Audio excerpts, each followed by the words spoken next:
नमस्कार। Asia cup 2025 का run शुरू होने वाला है, लेकिन असली मुकाबला मैदान में नहीं, टीम के चयन की टेबल पर हो रहा है। जी हाँ, शुभमन गिल बनाम अक्षर पटेल उप कप्तानी की जंग कौन जीतेगा? वहीं इसी के साथ संजू जितेश या जुरेल विकेट कीपिंग का असली बादशाह कौन होगा? और तेज गेंदबाजी में किसका नाम लिखा जाएगा? प्रसिद्ध कृष्णा या फिर हर्षित राणा? आज हम बात करेंगे इन सभी दावेदारी पे, इन सभी सवालों पर। और इस चर्चा में हमारे साथ हमारे सहयोगी है शेखर वर्मा। शेखर, सबसे पहला जो सवाल ये है कि शुभमन गिल या अक्षर पटेल उप कप्तानी का जो असली हकदार है वो कौन है? क्योंकि शुभमन गिल का जो हालिया टेस्ट या फिर आईपीएल का हम प्रदर्शन देखें उनका, वो काफी शानदार रहा था। वहीं अक्षर पटेल की अगर हम बात करें तो उन्होंने भी पिछले कुछ महीनों में लगातार जो अपना गेम है वो काफी अच्छा खेला था, अच्छा खेलते हुए नजर आ रहे थे वो मैदान में। और उन्होंने पहले भी उन्होंने जो उप कप्तान का जो पद था वो भी निभा चुके थे। तो ऐसे में आपको क्या लगता है कि कौन इस नाम पर अपना जो नाम है वो लिख पाएगा? बिल्कुल कोमल, पहले तो हमारे सभी दर्शकों को नमस्कार। ये अपने एशिया का एक वर्ल्ड कप है। एशिया कप T20 फॉर्मेट में होने जा रहा है। 9 सितंबर से इसकी शुरुआत होगी, 28 सितंबर को इसका फाइनल मैच खेला जाएगा। अहम मुकाबला तो भारत पाकिस्तान के बीच ही होता है हमेशा। कल अभी हमने डिस्कस किया था, बट पता नहीं उसमें कितनी अभी आशंकाएं लटकी हुई हैं। तो जैसे कि आपने क्वेश्चन था कि कौन, बड़ा ही टफ क्वेश्चन पहले ही आपने पूछ लिया कि कौन, क्योंकि सब में इतनी ज्यादा संभावनाएं हैं कि मुझे लग रहा है इस बार चयन समिति को भी काफी दिक्कतों का सामना करना पड़ेगा कि किसको टीम में रखें या किसको नहीं। जैसे कि आपने अक्षर पटेल और शुभमन गिल को लेकर बात की कोमल, सूर्य कुमार यादव का T20 फॉर्मेट के में अभी कैप्टन, उनको नियमित कैप्टन बनाया गया है, तो वो इस बार वापसी करेंगे तो शायद कैप्टनसी उन्हीं के हाथ में जाएगी। लेकिन वहीं अब उप कप्तानी की बात की जाए, वाइस कैप्टनसी की बात की जाए, तो यहाँ पर को बड़ी बहुत मुश्किल रहने वाली है अजीत अगरकर की लीड वाली समिति को कि किसको रखा जाए किसको ना रखा जाए। अक्षर पटेल बहुत बेहतरीन, उन्होंने पिछले आईपीएल में काफी अच्छा प्रदर्शन किया था, बहुत बेहतरीन देखने को मिला था। वहीं शुभमन गिल की तो हम जितनी तारीफ करें कम है कोमल। नई नई अभी सफेद बॉल की जो हमने अभी टूर्नामेंट देखा था, टेस्ट क्रिकेट देखा था, इंग्लैंड दौरे के दौरान उन्होंने कितनी अच्छी कैप्टनसी निभाई थी। उन्होंने खुद को साबित भी किया था। जो पिछले साल दौरा हुआ था श्रीलंका के में, वहां पर भी अक्षर पटेल को कप्तान बनाया गया था। वहीं सूर्य कुमार यादव को कैप्टनसी बनाई गई थी, लेकिन जैसी सूर्य कुमार यादव चोटिल हुए तो अक्षर पटेल को कप्तानी ना देकर शुभमन गिल को कैप्टनसी दी गई थी उस वक्त भी। हम्म। तो यहाँ पर को मुझे लग रहा है कि हालांकि दोनों ही मैं किसी एक को मेरे लिए भी बड़ा मुश्किल हो जाता अगर मैं चयन समिति का मैं भी अध्यक्ष होता या मेंबर होता कि किस दोनों में से किसको चयन किया जाए। लेकिन अभी मौजूदा हालातों को देखकर मुझे लगता है कि शुभमन गिल के नाम पर मुहर लग सकती है। क्या पता ये भी हो सकता है कि हालिया इतनी अच्छी कैप्टनसी की गई हो, क्या पता शुभमन गिल को भी कैप्टनसी दे दी जाए। हालांकि सूर्य कुमार यादव का मुझे नहीं लगता है कि अभी कोई तोड़ नजर आ रहा है भारतीय चयन समिति के अंदर। जी बिल्कुल शेखर, लेकिन क्या खिलाड़ियों का चयन सिर्फ मौजूदा फॉर्म के आधार पर होना चाहिए, या फिर जिन्होंने जो अतीत में बड़े मैच खेले हैं या फिर उन्होंने जीत हासिल की है उन्हें बिना सोचे समझे जगह मिलनी चाहिए? या भले ही उनका जो हालिया जो प्रदर्शन रहा है वो काफी औसत रहा है, क्योंकि अगर हम टेस्ट सीरीज की अगर हम बात करें तो काफी कई खिलाड़ियों का जो प्रदर्शन रहा है वो काफी औसत रहा है, तो किस बेसिस पे होना चाहिए? बिल्कुल कोमल, अगर मैं बात करूं डेफिनेटली, अगर मैं बात करूं तो चाहे अतीत में हम्म। कितने दिग्गज बल्लेबाज या कितने दिग्गज क्रिकेटर बॉलर्स या क्रिकेटर विकेट कीपर हमारे भारतीय टीम में रहे हो, उन्होंने कितने बड़े टूर्नामेंट जिताए, उन्होंने कितने रिकॉर्ड तोड़े हो। लेकिन मौजूदा हालिया फॉर्म को देखते ही चयन समिति को सिलेक्शन करना चाहिए। जो बीत गया सो बीत गया। नई पीढ़ियों की दरकार है, नई पीढ़ियों का समय है, नए जनरेशन का वक्त है। इस समय अगर हम पुराने मौजूदा लोगों को देखते हुए उनको चयन समिति में रखें, क्योंकि आपने देखा होगा कि जैसे जैसे खिलाड़ी पुराने होते जाते हैं उनको चोटिल होने की समस्या भी उनकी बढ़ने लगती है, बढ़ने काफी लगती दिक्कत है। सामना करना पड़ता है उन लोगों को।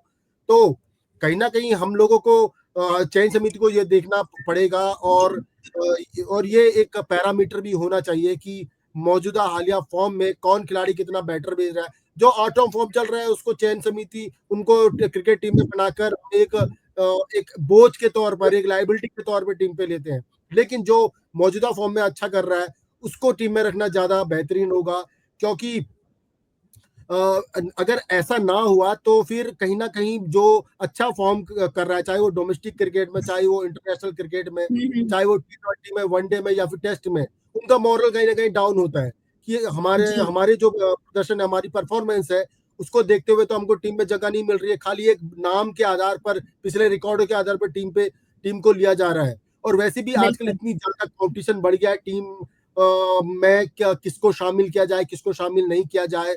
वैसे तो 15 सदस्यों की टीम को का चयन किया जाता है, लेकिन असली जो टीम 11 होता है उसमें बनाए रखना बड़ा मुश्किल हो जाता है। जी कोमल, लेकिन मेरा ये जो आपका सवाल है, मैं इसके के बारे में ये कहूंगा कि मौजूदा हालिया फॉर्म को देखते हुए टीम में लोगों को क्रिकेटर्स को जगह सिलेक्शन देनी करना चाहिए। चाहिए। जी। जी जी। शेखर, यशस्वी, अगर बात करें हम यशस्वी जायसवाल की और साई सुदर्शन की, तो क्या इन टैलेंटेड बल्लेबाजों को मौका मिलना चाहिए?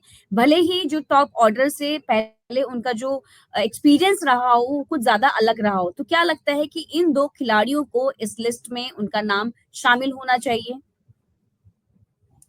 मैंने जैसे कि कहा कि कोमल, बड़ी ही जो अजीत अगरकर की चयन समिति है और बीसीसीआई के अध्यक्ष हो या फिर कैप्टन, जो भी बनेगा बड़ी मुश्किल होने वाली है। तो किसको रखें किसको ना हम्म। रखें। अगर हम अ, अब मिड ओपनर के तौर पे देखे जाए तो हो सकता है शुभमन गिल को दे दिया जाए, अक्षर पटेल को दे दिया जाए, यशस्वी जायसवाल की दिए जाए। तो कोमल, आईपीएल में राजस्थान रॉयल के उन्होंने बहुत बढ़िया प्रदर्शन किया था। अगर हम T20 इंटरनेशनल की बात की जाए तो कोमल, यशस्वी जायसवाल ने 23 मैच खेले हैं जिनमें उन्होंने 723 रन बनाए हैं, जिनमें एक शतक और 5 हाफ सेंचुरी शामिल है। वहीं साई बिल्कुल। सुदर्शन की बात की जाए कोमल, तो आईपीएल 2025 में उन्होंने सबसे ज्यादा, आपने देखा होगा, पर्पल के कैप भी मिली थी उनको। 759 रन, 759 रन उन्होंने आईपीएल 2025 में बनाए और टॉप स्कोरर रहे। तो किसी को भी नजरअंदाज नहीं कहता है। लेकिन उन्होंने, उनका अगर इंटरनेशनल T20 क्रिकेटर दिखा जाए तो मैच एक मैच खेलने को उनको मिला है। लेकिन हम्म। लेकिन हम T20 और आईपीएल में ज्यादा वो नहीं करते, क्योंकि T20 हम आईपीएल में भी आपने देखा होगा कि अधिकतर देशों के खिलाड़ी खेलते हैं, सभी लोगों की बॉलर्स का सामना करना पड़ता है, सभी लोग को देखना पड़ता है।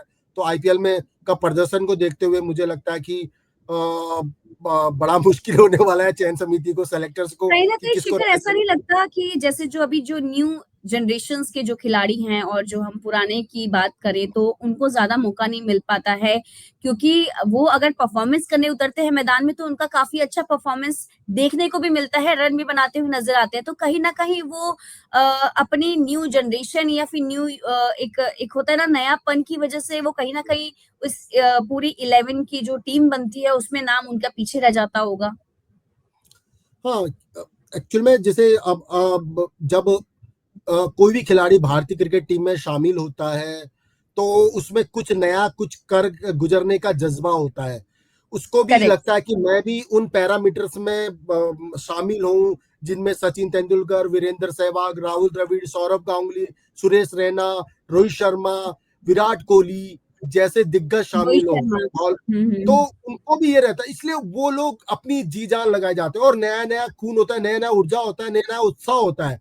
उनके जो फ्लेक्सिबल बॉडी होती है तो वो कुछ भी कर गुजरने को तैयार रहते हैं। वहीं हालांकि अगर हम जैसी क्रिकेटर 35 के 30 से ऊपर पहुंचने लगता है तो वैसे वैसे उसने जो भी करना होता है वो कर चुका होता है, और वो उसमें वो ऊर्जा, वो जील नहीं दिखाई देती है जो नए नवेलों में दिखाई देती है। इसलिए मुझे लगता है कि जिस तरह से इंग्लैंड दौरे में मौका दिया, युवा टीम को मौका दिया गया था, इस बार भी उन्हीं को मौका देगी, क्योंकि रोहित शर्मा और विराट कोहली तो T20 फॉर्मेट से वैसे भी संन्यास ले चुके हैं, उनको टीम में तो रहना नहीं है, दो जगह तो ऐसी खाली हो गई। तो इसमें सेलेक्टर्स को ये बड़ी उनको ये देखना होगा कि इन दो जगहों को भरने के लिए हम किन खिलाड़ियों को रख सकते हैं, क्योंकि इतने अच्छे खिलाड़ी हैं भारतीय क्रिकेट टीम में मौजूदा दौर में कि किसको शामिल किया जाए, किसको बाहर रखा जाए। कहीं जिनको बाहर कर दिया जाए और कल के दिन कुछ गलत परफॉर्मेंस होगी तो सेलेक्टर्स के ऊपर सवालिया निशान होना बड़ी मुश्किल रहने वाली है। जी कोमल। बिल्कुल बिल्कुल। शेखर, विकेट कीपिंग की अगर हम बात करें तो विकेट कीपर की दौड़ में संजू सैमसन का जो स्थान है वो पक्का हो चुका है, लगभग पक्का हो चुका है, लेकिन जो दूसरा नाम है वो किसका होना चाहिए आपके हिसाब से, कि जितेश शर्मा का या फिर ध्रुव जुरैल का? क्या लगता है कि जो दूसरा नाम है इन दोनों में से किसका नाम पक्का हो सकता है? दोनों ही जैसे संजू सैमसन का तो कंफर्म ही माना जा रहा है कि वो विकेट कीपर के तौर पर रहेंगे, लेकिन जब टॉप 15 की बात की जाए जो टीम इंडिया बनती है 15 खिलाड़ियों से, तो उसमें मुझे लगता है कि इन दोनों में भी कंपटीशन बड़ा रहने वाला है। ध्रुव जुरैल, हालांकि अभी बीच में आपने देखा होगा कि जब इंग्लैंड दौरे के दौरान ऋषभ पंत को चोट लगी तो ध्रुव जुरैल ने ही उनके बिहाफ में क्या विकेट कीपिंग की थी, तो वो अभी खेल के वहां से आए। लेकिन हमें यह समझना होगा कि T20 फॉर्मेट और टेस्ट क्रिकेट में बहुत ज्यादा अंतर है, बीच में अभी वनडे भी है, तो उसमें जमीन और आसमान का फर्क है। दोनों में दोनों की गेंदें अलग होती है, दोनों की बॉल अलग होती है, वो व्हाइट बॉल से खेली जाती है, रेड बॉल से खेली जाती है, तो अलग अलग फॉर्मेट होता है, बहुत ही डिफरेंट होता है। 5 दिन का मैच होता है और ये कहाँ आपका 20-20 ओवर का मैच होता है, तो बड़े बड़ी जल्दी जल्दी घटनाक्रम से होती है, तो बड़े एक्टिव रहना पड़ता है कोमल। वही अगर लेकिन बड़ा मुश्किल रहने वाला है इन दोनों के बीच में कोमल, क्योंकि जितेश शर्मा ध्रुव जुरैल के बीच मुकाबला बड़ा मुश्किल होगा, क्योंकि ध्रुव जुरैल ने आईपीएल जो पिछला आईपीएल में का हिस्सा रहे थे, वहीं जो जितेश शर्मा है वो एक अच्छे विकेट कीपर के साथ एक अच्छे फिनिशर भी माने जाते हैं। तो यहाँ पर भी बड़ा मुश्किल रहने वाला है कि किसको रखा जाए किसको नहीं रखा जाए, ये बड़ा टफ क्वेश्चन है। तो मैं अपनी तरफ से तो कुछ कमेंट्स कर नहीं सकता इसके लिए। जी बिल्कुल। शेखर, अगर हम बात करें राहुल की, तो राहुल को टीम में शामिल नहीं किया गया, तो क्या ये भारत के मिडिल ऑर्डर की स्थिरता पर असर डालेगा, खासकर बड़े मुकाबलों में जहां अनुभव की सबसे ज्यादा जरूरत होगी इस मैच में, इस मैदान में? कोमल, केएल राहुल की बात कर रही हैं आप, तो केएल राहुल को, हाँ, हालांकि उनका नाम नहीं लिया जा रहा है इस दौरान, लेकिन हालांकि अभी कोई अभी अगस्त के तीसरे हफ्ते में ऐलान होना है T20 वो क्रिकेट भारतीय क्रिकेट टीम का एशिया कप के लिए 19-20 अगस्त के दौरान हो सकता है इसका ऐलान। हो सकता है कि केएल राहुल कोई अजीत अगरकर ऐसा कुछ का कारनामा कर दे, कुछ ऐसा वो कर दे, सबको चौंका दे, कुछ ऐसी टीम लैंडर।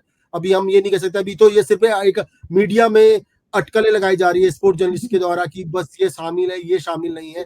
हालांकि अगर केएल राहुल को अगर शामिल नहीं किया जाता है कोमल, तब भी बीच मिडिल ऑर्डर में हम ये देखें तो संजू सैमसन है, तिलक वर्मा है, शिवम दुबे है, अक्षर पटेल है। तो मुझे नहीं लगता कि अगर केएल राहुल नहीं भी रहते हैं तो कोई फर्क पड़ने वाला है। हालांकि अभी कोई कमी नहीं मतलब वो जो हो जाएगी, क्योंकि जो इस मिडिल ऑर्डर को खेलने के लिए आप जैसे नाम बता रहे हैं कि बहुत सारे ऑप्शंस हैं, तो अगर इनका नाम नहीं लिया गया तो भी ये टीम पूरी मानी जाएगी, कोई नुकसान नहीं होगा। हाँ, कमी खलेगी नहीं। हाँ, हालांकि जैसे कहते हैं कि टीम मैच हार गई तो फिर लोग सवाल उठाने लगते हैं आपने केएल राहुल को क्यों नहीं किया। हालांकि अभी टीम इंडिया का ऐलान होना अभी बाकी है, कुछ भी कहना अभी जल्दबाजी होगी।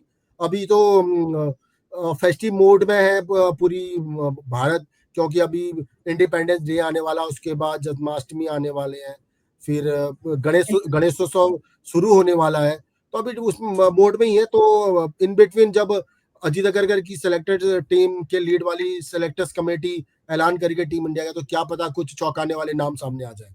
जी कुमार। बिल्कुल। अगर शेखर हम बात करें शिवम दुबे की, तो शिवम दुबे की जो वापसी है, क्या ये भारत के लिए फिनिशिंग प्रॉब्लम का हल हो सकता है? शिवम दुबे की वापसी बिल्कुल कोमल, शिवम दुबे बहुत बेहतरीन अच्छे एक प्लेयर माने जाते हैं, बहुत अच्छा खेलते हैं। अगर वो उनको टीम में अगर जगह मिलती है टॉप 15 में, और उनको खेलने का मौका मिलता है। कभी-कभी हो जाता है टॉप 15 में जगह मिल जाती है, लेकिन एक भी मैच खेलने का मौका नहीं मिलता है। तो अगर शिवम बिल्कुल। दुबे को टीम 11 में मौका मिलता है, मैदान में उतरने का मौका मिलता है, तो डेफिनेटली मुझे लगता है शिवम दुबे एक अच्छे फिनिशर साबित हो सकते हैं भारतीय क्रिकेट टीम के लिए और अच्छे मैच जिताऊ भी साबित हो सकते हैं और उसकी उनकी काबिलियत का मौका बखूबी भारत को मिलेगा एशिया कप में। जी, कोमल।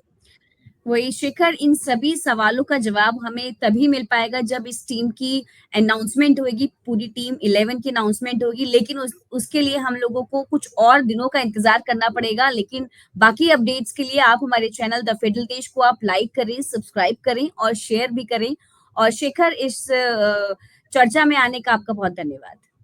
Thank you Komal, thank you so much.